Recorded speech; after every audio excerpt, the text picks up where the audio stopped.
আসসালামু আলাইকুম। কেমন আছেন প্রিয় ভাই বোনেরা? ভালো থাকবেন সবসময়ের জন্য আমি এই দোয়াই করি। সবাইকে জানাই জুমা মোবারক। আজকে কিছু বলতে কি আমার ভাই বোনদেরকে আমি সতর্ক করে দেওয়ার জন্য একটি ভিডিও বানিয়েছি। ভিডিওটা হলো আমি শর্টকাটে শেষ করতে চাই, কারণ বড় ভিডিও টিকটকে কেউ দেখতে চায় না, এটাই বাস্তব।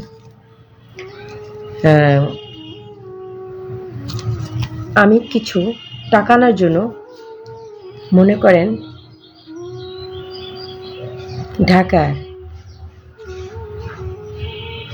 ফার্স্ট প্রান্ত থেকে শেষ প্রান্তে পর্যন্ত গিয়েছি। ওখান থেকে ফিরতে ফিরতে আমার অনেক রাত হয়ে গেছে। এসে দেখি গাড়ি পাই না, সিএনজি এত দূর আসতে চায় না। তখন কি করব? তখন আমি ভেঙে আসা ছাড়া কোনো উপায় নেই। তখন আমি ভেঙে আসলাম। ভেঙে আসতে হলে আমার এয়ারপোর্ট বিশ্ব রোড আছে, অনেকেই চেনেন। ওই বিশ্ব রোড এসে নামতে হলো। তখন বাজে আমার রাত 2টা। খুবই অন্ধকার। দেখেন আপনারা বিশ্ব রোডে যারা যান, আমিও ওই এলাকায় ফার্স্ট আমার যাওয়া হলো। অন্ধকার, গাড়ি আসা যাওয়া করে, কিন্তু চারিদিকে অন্ধকার। তখন ব্রিজ ক্রস করে আমার কিন্তু অতটা ভয় লাগেনি। রাত 2টা বাজে, কিন্তু ভয় লাগেনি, কারণ আমি ছোটোবেলা থেকে একটু অন্যরকম সাহসী, ভয় লাগেনি। পরে দিয়া যাচ্ছি, এদিক ওদিক তাকাচ্ছি, দেখি কোনো মানুষ নেই।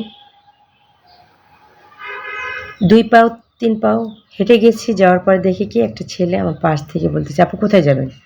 তা আমার লোকেশন বললাম, উনিও বলতেছে আমিও যাব। আচ্ছা, তা কোনো কথা নেই। 2-3 পা ওনার সাথে আসা হলো। আর ওনাকে দেখছি হাতের ভিতরে একটা ব্যাগ, আর আমার সাথে কথা বলতেছে, মানে কোথায় যাবেন এগুলি কথা বলছে। 2-3 পা আর কি কথা বলতে পারে।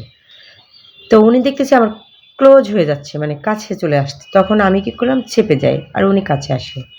তখন বিষয়টা কেমন লাগলো না? তখন ওনাকে আমি ফলো করলাম, হাতে একটা ব্যাগ।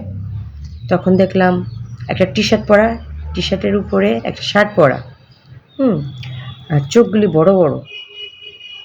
তো সামনে হালকা হালকা আলো দেখা যাচ্ছে। আমি জোরে জোরে পায়ে হেঁটে ওখানে গেলাম। যেয়ে দেখলাম ওখানে কিছু বাইকওয়ালা ভাই বসে আছেন। আর ওখানে আমি দাঁড়ানোর পরে আমি বললাম আমার লোকেশন, আমি এখানে যাব, মানে হাতিজি এখানে যাব। তো উনি বলতেছে ওখানে যেতে হলে তো আপনার এই করা লাগবে, আপনার এখানে একটা রেলপথ, এটা ক্রস করা লাগবে, আমাকেও বলছে। তো এখন ওটা ক্রস করতে আমি যাব, ক্রস করে যে যাব, ঘুটঘুটে অন্ধকার। আর এই ছেলেটা বলতেছে, আরে আপু আসেন, আমি আছি না, আসেন। এরকম শুরু করছে।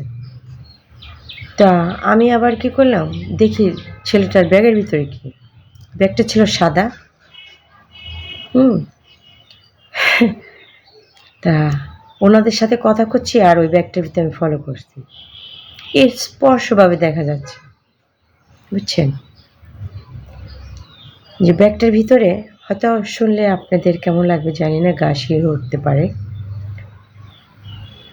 একটা চাকু, যেটা বলে ছোড়া, কেউ বলে ছোড়া, কেউ বলে চাকু, একটা চাপাটি, বড় না, মিডিয়াম সাইজ। আর এরকম বাঁকা করা জানি একটা কি, ওটা আমি বুঝতে পারলাম না, চিকন করে। ওখান থেকে একবার ভাবি, মানে আমার একটু রাগ হলো যে এমন একটা বদমাইশ মানে আমার সাথে আসলো। তা আমি ভাবি একবার ধরি ওনাকে থাবা দিয়ে, মানে ওনার ব্যাগটা ধরলে তো উনি পালাবে, আর ওনাকে ধরলে যদি উনি ওই অস্ত্র, কারণ এখানে ছেলেরা আছে, কিন্তু অস্ত্রের মুখে তো কেউ হতে চায় না, চায় বলে চায় না, আর আমি একা পারবো না। এভাবে আমি কি করলাম, রাস্তার ভিতর চলে আসলাম, মেন রোডে এসে আমি ওই বাইকওয়ালা ভাইদের বললাম, ভাইয়া আমি তো ছেলের সাথে যেতে চাচ্ছি না। কেন? তো বললাম যে পরে বলি, দেখি কি ছেলেটা যে অন্ধকারে দাঁড়িয়ে আছে, অন্ধকারে। তা আমি আস্তে আস্তে আমি ওই ছেলেটার কথা বলছি, ব্যাগের ভিতরে এগুলি এগুলি, ঠিক আছে। তো বাইকওয়ালা ভাইয়েরা বলতেছে কি যে আমি প্রথমেই টার্গেট করেছি কিন্তু বলি নাই আপু, কারণ ভাবছি আপনার লোক, এর ভিতরে আর ছেলেটা নেই, এর ভিতরে আর ছেলেটা নেই, ওখানে আর নেই। তা বিষয়টা এখানে আমি শেষ করি, আরও অনেক কিছু ঘটছে, আমি মানে বলতে চাচ্ছি না, মানে অনেক অনেক বড় লম্বা কাহিনী। তা আমি বলতে চাচ্ছি এটা যে আমরা সবাই কিন্তু পথচারী, বিপদে পড়লে অথবা কিছু প্রয়োজন হলে কিন্তু আমরা রাস্তা ছাড়া আমাদের কিন্তু উপায় নেই। একজনের কারো বাড়িতে যেতে হলে সেটাও কিন্তু রাস্তা লাগে, রাস্তা আমাদের যাওয়াই লাগে নাকি। তা আমরা সবাই সতর্ক হই। দেখেন এখানে আমি যদি সতর্ক না থাকতাম, হয়তো আমার প্রথম তারাবিতে আমার জীবনটা হয়তো যেত, ঠিক আছে, এটা একটা অঘটন ঘটতো। তা আমি বলি ভাই ও বোনেরা আমার যারা আছেন, যারাই ভিডিও দেখবেন, যতদূর যাবে, সবাই সতর্কভাবে আমরা পথ চলব।